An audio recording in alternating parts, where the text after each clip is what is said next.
What's up, everyone? Today, due to request by one of my friends here on YouTube, I'm going to do a little video tutorial on some of the things I like to do for practicing guitar when you don't have a guitar handy. Obviously, I'm kind of cheating. I have a guitar handy here, but it makes the shot look so much cooler, so, it's worth it. But one of my favorite things for working on guitar when you don't have a guitar around, one of the kind of typical things is that you think you want to work your fingers. And while I do really recommend taking a lot of time, get some good stretching, make sure your muscles are limber and things all that, as far as like the little hand exerciser tools and things like that, I'm not really a big fan of those. I think in a lot of ways they're kind of a waste of time, and they only reinforce the bad habits that we as guitar players already kind of have and need to break anyways. So one thing I really like to recommend is thinking about, the first thing I like to do is think about and work on music theory. There's a lot of different tools to help out with that, and one of my favorites is there's apps for every smartphone, whether it's Android or iOS, it doesn't matter. There's an app for that that does music theory that you can use to either do pitch recognition or interval recognition, chord recognition, there's scales, all kinds of stuff. And that kind of thing, while, doing it too much can get you a little too into the rules and minutia, using it for ear training and using it to train yourself how to hear before you play can be a really important tool. As guitar players, we far too often think about what looks cool or what mechanically feels cool, and we don't think so much about what sounds cool first. And I think that's a really important thing, is to spend time training with music theory things to learn what you think sounds good, and so that your ears, without even having a guitar nearby, can pick out something and know what to do when you get to your guitar. The second thing I like to do kind of involves a little bit of practice with your guitar before doing this technique, and that's when I play guitar. A lot of times I like to try and force myself to either not look at the guitar or blindfold myself while I play.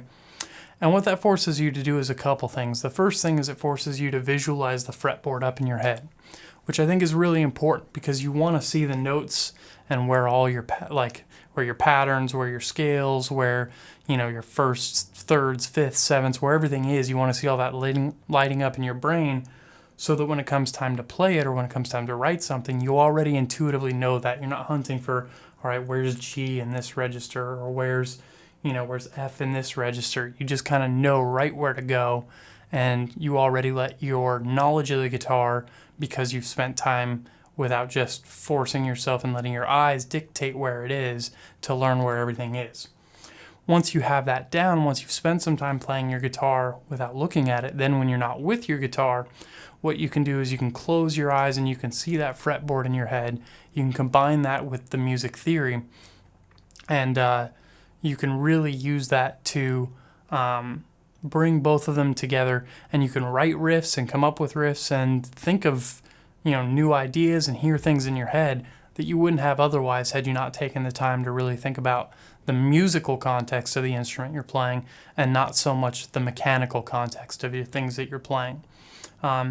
Anybody in the world can grab a guitar and do a stupid little shred scale, or whatever, but it's not very musical, and it's not very enjoyable for the most part, and that kind of thing can all be done with hard knocks. You can just sit there and hammer it out for 4 hours to a metronome and you're done. That doesn't give you the creativity that you're really after, and that kind of creativity, I really think, comes to me more so from practicing without my guitar than with, because it's more the study of music that gives you that creativity than the study of guitar. Which really ties me into the last thing. The last thing I would really recommend for practicing guitar when you don't have a guitar around, is listen to music. And when I say that, I don't mean just kick on your favorite album while you're making dinner or while you're driving down the road. I mean grab a great pair of headphones, grab a good record, sit down and really listen to music. Don't do anything else. Focus on what you're listening to. Listen to the musical choices they make. See if you can come up with, how are they playing that riff in my head, and see if I can figure it out before I get back to my guitar. Now I have my guitar. What was that riff? Oh yeah. And see if you can jump in and start playing it. Once you have that kind of intuitiveness for your instrument, it becomes really easy to start crafting your own ideas.